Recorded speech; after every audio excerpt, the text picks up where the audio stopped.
Olá, irmãos, sejam muito bem-vindos à nossa jornada. Hoje nós vamos ler o livro de Romanos, do capítulo 4 ao capítulo 6.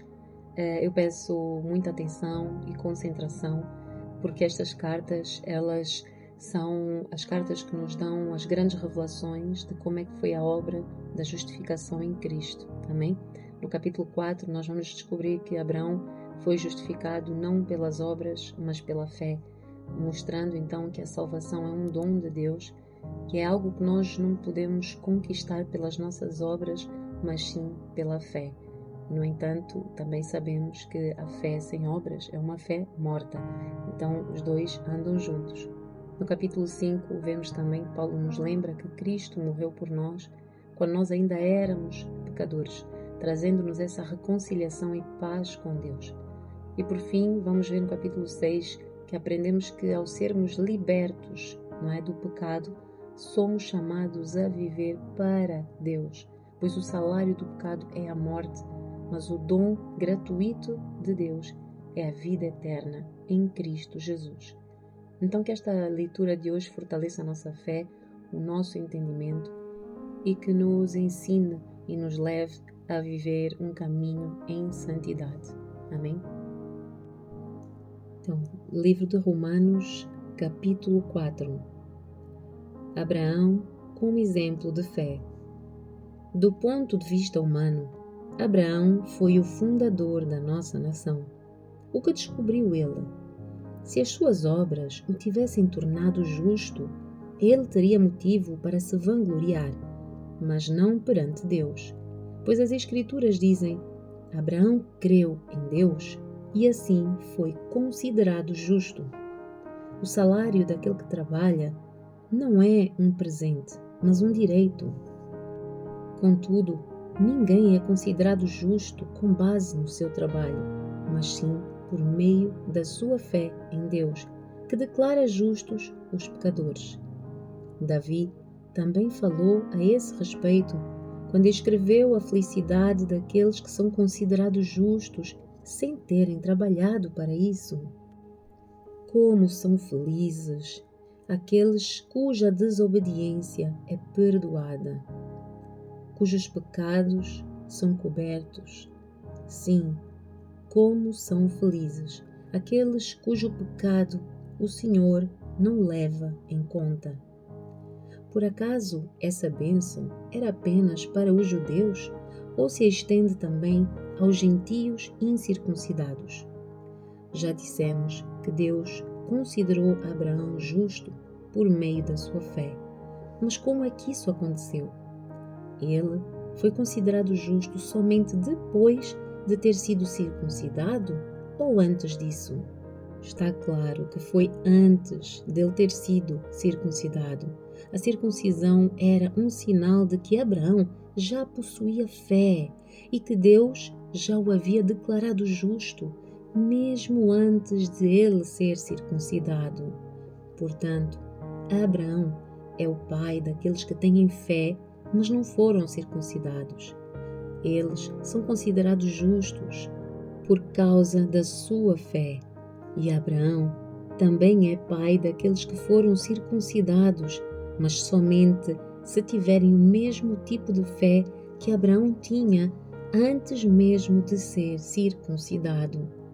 A promessa de que Abraão e os seus descendentes herdariam toda a terra não se baseou na sua obediência à lei de Deus, mas sim no facto de ele ter sido considerado justo quando teve fé. Portanto, se a herança prometida é apenas para aqueles que obedecem à lei, então a fé é desnecessária e a promessa anulada, pois a lei traz ira sobre aqueles que tentam obedecer a ela. A única forma de não quebrar a lei é não ter lei nenhuma para quebrar. É por isso que a promessa vem pela fé, para que ela seja segundo a graça e assim alcance toda a descendência de Abraão, não somente os que vivem sob a lei, mas todos os que têm fé, como a que teve Abraão, pois ele é o pai de todos os que creem, conforme aparece nas Escrituras. Eu o fiz pai de muitas nações. Isso aconteceu porque Abraão creu no Deus que traz os mortos de volta à vida e cria coisas novas do nada. Mesmo quando não havia motivo para ter esperança, Abraão a manteve, crendo que se tornaria o pai de muitas nações, pois Deus lhe tinha dito: esse é o número de descendentes que você terá. E a sua fé não enfraqueceu, embora ele soubesse que, aos 100 anos, o seu corpo, bem como o ventre da Sara, já não tinham vigor. Em nenhum momento, a fé de Abraão na promessa de Deus vacilou. Na verdade, ela se fortaleceu e, com isso, ele deu glória a Deus. Abraão estava plenamente convicto de que Deus é poderoso para cumprir tudo o que ele promete. Por isso, pela sua fé, ele foi considerado justo. E quando Deus considerou Abraão justo, não o fez apenas para benefício dele. As Escrituras dizem que foi também para o nosso benefício, pois elas garantem que também seremos considerados justos por crermos naquele que ressuscitou dos mortos, a Jesus, o nosso Senhor. Ele foi entregue à morte por causa dos nossos pecados e foi ressuscitado para que fôssemos declarados justos diante de Deus. Romanos, capítulo 5. A fé produz alegria.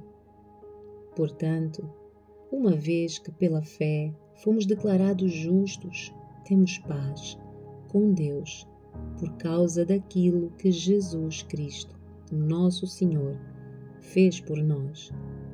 Foi por meio da fé que Cristo nos concedeu esta graça, que agora desfrutamos com segurança e alegria, pois temos a esperança de participar da glória de Deus. Também nos alegramos ao enfrentar dificuldades e provações, pois sabemos que contribuem para desenvolvermos perseverança, e a perseverança produz caráter aprovado, e o caráter aprovado fortalece a nossa esperança. E essa esperança não nos decepcionará, pois sabemos o quanto Deus nos ama, uma vez que Ele nos deu o Espírito Santo para nos encher o coração com o seu amor. Quando estávamos completamente desamparados, Cristo veio na hora certa e morreu por nós, pecadores. É pouco provável que alguém morresse por um justo, embora talvez alguém se dispusesse a morrer por uma boa pessoa. Mas Deus nos prova o seu grande amor ao enviar Cristo para morrer por nós, quando ainda éramos pecadores. E uma vez que fomos declarados justos pelo seu sangue, certamente seremos salvos da ira de Deus por meio dele. Pois, se quando ainda éramos inimigos de Deus, o nosso relacionamento com ele foi restaurado pela morte do seu Filho, agora que já estamos reconciliados, certamente seremos salvos pela sua vida. Agora, portanto, podemos nos alegrar em Deus, com quem fomos reconciliados por meio do nosso Senhor Jesus Cristo. A diferença entre Adão e Cristo. Quando Adão pecou, o pecado entrou no mundo e com ele a morte, que se estendeu a todos, porque todos pecaram. É facto que as pessoas pecaram antes que a lei fosse concedida, mas, porque ela não existia, os seus pecados não foram levados em conta. Mesmo assim, do tempo de Adão até Moisés, todos morreram, incluindo os que não desobedeceram a uma ordem explícita de Deus, como Adão desobedeceu. Na verdade, Adão é um símbolo, uma representação daquele que haveria de vir, Mas há uma grande diferença entre o pecado de Adão e a dádiva de Deus, pois o pecado de um único homem trouxe morte para muitos. Ainda maior, porém, é a graça de Deus e a sua dádiva que veio sobre muitos por meio de um único homem, Jesus Cristo. E o resultado da dádiva de Deus é bem diferente do resultado do pecado de um único homem, pois, enquanto o pecado de Adão levou à condenação, a dádiva de Deus nos possibilita sermos declarados justos diante dele, apesar dos nossos muitos pecados. A morte reinou sobre muitos por meio do pecado de um único homem. Ainda maior, porém, é a graça de Deus e a sua dádiva de justiça. E todos que a recebem reinarão em vida por meio de um único homem, Jesus Cristo. É verdade que um só pecado de Adão trouxe condenação a todos, mas um só ato de justiça de Cristo removeu a culpa e trouxe vida a todos.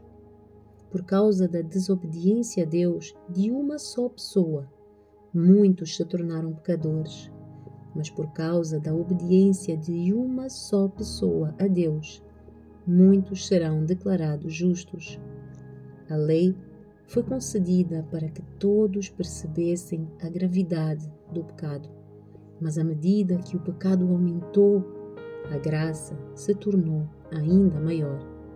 Portanto, assim como o pecado reinou sobre todos e os levou à morte, agora reina a graça que nos declara justos diante de Deus e resulta na vida eterna por meio de Jesus Cristo, nosso Senhor.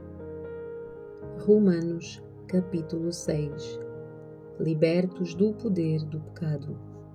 Pois bem, devemos continuar a pecar para que Deus mostre cada vez mais a sua graça? Claro que não. Uma vez que morremos para o pecado, como podemos continuar a viver nele? Ou acaso se esqueceram de que, quando fomos unidos a Cristo no batismo, nos unimos a Ele na sua morte? Pois, pelo batismo, nós morremos e fomos sepultados com Cristo.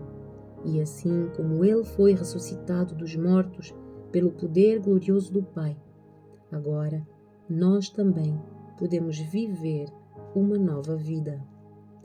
Uma vez que a nossa união com Ele se assemelhou à sua morte, assim também a nossa ressurreição será semelhante à dele. Sabemos que a nossa velha natureza humana foi crucificada com Cristo, para que o pecado não tivesse mais poder sobre a nossa vida e dele deixássemos de ser escravos. Pois quando morremos com Cristo, fomos libertos do poder do pecado. Então, uma vez que nós morremos com Cristo, queremos também que com Ele viveremos. Temos a certeza disso, pois Cristo foi ressuscitado dos mortos e não mais morrerá. A morte já não tem nenhum poder sobre ele. Quando ele morreu, foi de uma vez por todas para quebrar o poder do pecado. Mas agora que ele vive, é para a glória de Deus. Da mesma forma, considerem-se agora mortos para o poder do pecado e vivos para Deus em Cristo Jesus.